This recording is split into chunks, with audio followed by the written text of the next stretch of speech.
And then when I downloaded social media again, I did something massive. I unfollowed absolutely everyone I knew.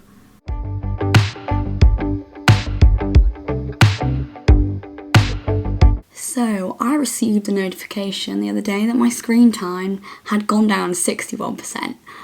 And I thought, brilliant. And then I realised that that was still at 8 hours.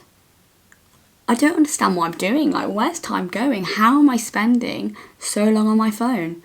And then I realised, social media. So I said it's gotta go, and I deleted all my social media for a week. As someone who uses social media a lot, I spend hours and hours a day scrolling through Instagram, TikTok, Facebook, Snapchat, you name it, I've probably got it. It was taking up a lot of my life, so I thought I'd detox for a week and quit social media and see how I found it. What I noticed, time goes really slowly, and I don't actually do that much with my life. I should have so much free time, I should be able to take up hobbies, do whatever I want, and yet I just found myself sat in my bedroom going for naps because I just had nothing else to do in my life. And it got boring. It got boring really quite quickly. I found myself scrolling through my phone, just staring at my phone screen when there was nothing on there. I deleted the apps to avoid any sort of temptation. My brain was just everywhere. I couldn't focus on schoolwork, but that wasn't because I wanted social media. It was just my brain didn't know what to do with itself. I couldn't focus on revision. But when I was revising, it wasn't productive.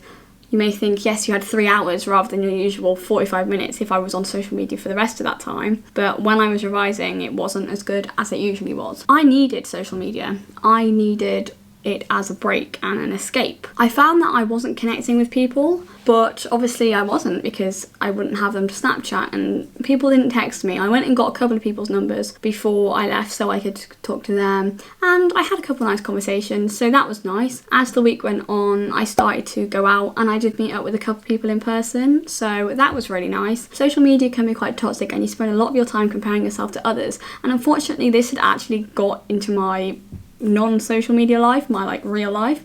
I found myself comparing myself to everyone I saw. I'd compare my outfits, I'd compare how they looked, how I looked. So I didn't really like how the impact social media had on me. I didn't realise that I'd find it hard to kind of separate from my reality. But as time went on, I found myself comparing myself less. I found that I started to be a bit more happier within my own presence, and I actually enjoyed being alone. I enjoyed the freedom of being able to do what I want and not being tied to my phone. And then when I downloaded social media again, I did something massive. I unfollowed absolutely everyone I knew.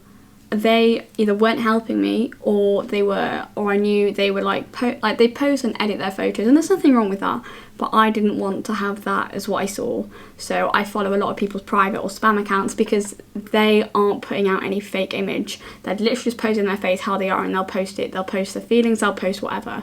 And that is what I want my social media to be. I want to be comfortable with just not looking picture perfect all the time and not having tons of makeup on. I want to see the real people, and I think that's really helped me since coming back on. That I've not been comparing myself because I follow accounts that I find are realistic. I think that's really quite refreshing for me. I realised that I probably came off social media at the wrong time. So obviously I was revising for my exams that haven't actually started yet. They start tomorrow, so panic.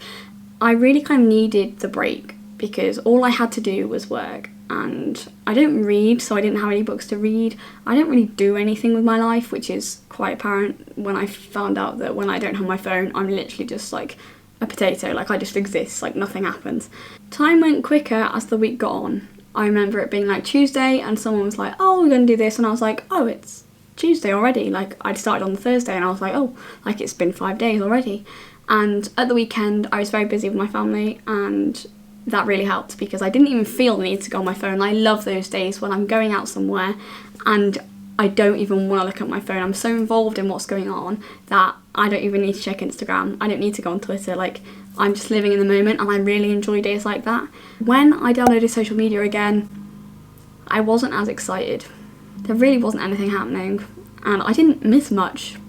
There weren't any natural disasters, nothing big happened.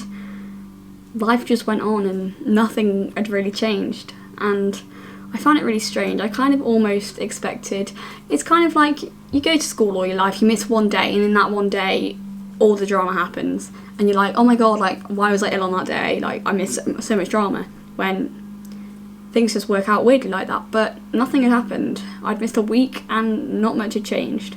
It was kind of nice because I kind of realised that I don't really need social media, and I'm on it for the right reasons.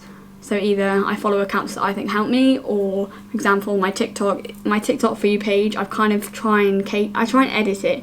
So if I see a video I really like, I'll like interact with it, and if I see any I don't like at all, and I literally do not interested like the whole time, because I want it to be a place that I want to go on. I really benefited from almost stripping it back into what it used to be, and I'm definitely relying on it a lot less. I'm on it a lot less, and I'm on it for a purpose. I'm not just aimlessly scrolling through hours and hours of feed. I'm on it for a reason, and I get something out of when I use it.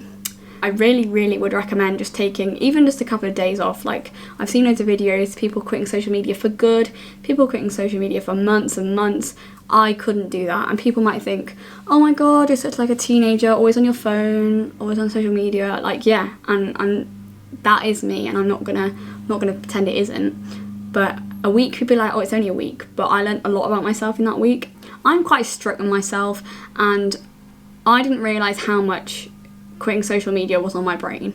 I literally had a nightmare. Well, it wasn't really a nightmare, it's just a dream. I had a dream, and in my dream, I went on social media. I was on my phone in my dream, and I went on social media, and I woke up all panicked. Because I was like, oh my god, like, I broke my week, I haven't even managed a week, and I've been on social media, and I was literally in a panic on my phone to check that I hadn't downloaded the app. Now, of course I hadn't downloaded the app, it was in my brain, but I was that dedicated to doing the week that it was literally destroying my mind. Like, I literally panicked in my dream because I was on social media. Like, that's how much I was trying to force myself not to do it, and thankfully, I relaxed as the week went on. I did more things in my life, so my brain wasn't always just thinking about how I wasn't on social media, and the like crazy dream, nightmare, whatever you want to call it, that did die down. But I just thought that was really interesting. A bit of a one-off video, but if you did like it, then obviously I'm challenging you, take a couple of days off social media and see what you can learn about yourself. So if you did enjoy this, then please give it a thumbs up, subscribe, and I will see you for the next video. Bye!